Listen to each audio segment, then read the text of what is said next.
Paris 2024, the City of Lights, a global stage set for the spectacle of the Olympic Games. We envisioned a celebration of sport, a symphony of nations united. But the opening ceremony, intended to be a dazzling display of French artistry, ignited a firestorm of controversy, dividing audiences and sparking a debate that transcended borders. Please like, share and subscribe to our channel. What began as a night of celebration morphed into a battleground of beliefs, a stark reminder that the intersection of art and faith can be a minefield of conflicting interpretations.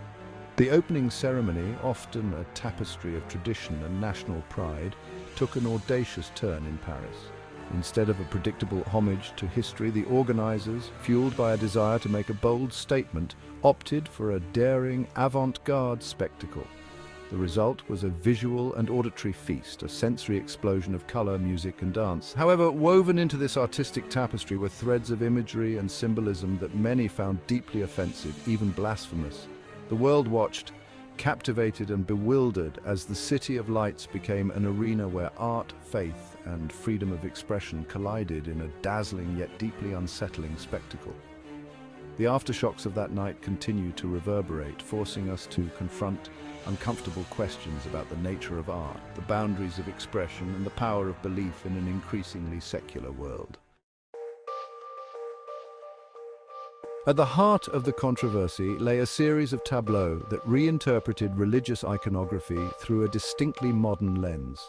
Central to the outrage was a reimagining of Leonardo da Vinci's The Last Supper. Projected onto the Arc de Triomphe, the iconic image was recreated with offensive imagery. Jenna Ellis, former 2020 campaign attorney to Donald Trump, told her 1 million followers on X. In this scene from the Olympic opening ceremony, the famous painting of the Last Supper is recreated, but Jesus is replaced with an obese woman, while queer and trans figures, including a child, depict her apostles. This audacious reinterpretation struck a nerve with many viewers, who saw it as disrespectful and sacrilegious. Adding fuel to the fire was the inclusion of nudity and sexual scenes in several performance pieces that were inappropriate for children. According to French drag queen and rapper Piche, from the show Drag Race France, in speaking to the French media, the intention was to create a tableau of the Last Supper in the pouring rain. He said, "I received a lot of messages of support and people who were very happy that I was there and very surprised that there were drag queens at the opening ceremony." He further said, "Art always divides. As long as it doesn't move people, it's not art for me." There were no real provocations or anything that was truly obscene. We didn't make fun of the painting at all. It's really just because it's queers and drag queens who use that representation that it bothers.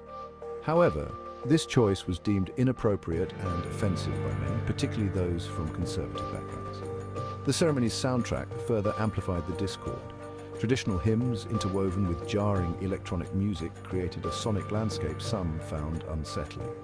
The juxtaposition of the sacred and the secular, while intended to be thought-provoking, left many feeling alienated and outraged.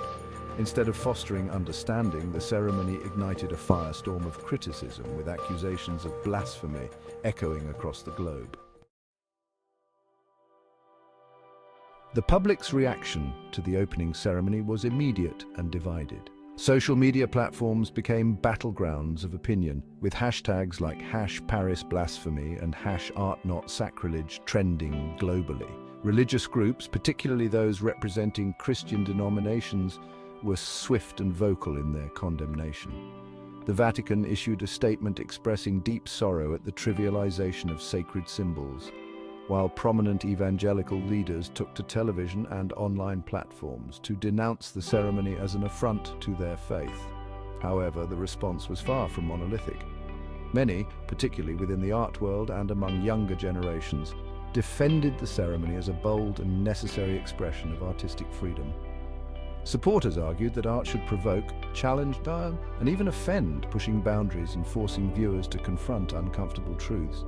For them, the controversy itself was evidence of the ceremony's success in sparking debate and challenging the status quo. The debate raged on, spilling over from the digital realm into homes, workplaces, and houses of worship. Families found themselves divided, friends argued, and the lines between artistic expression, religious sensitivity, and freedom of speech became increasingly blurred. The opening ceremony, intended to be a unifying celebration, had inadvertently exposed deep-seated cultural and generational divides. At the heart of the debate lay a fundamental question.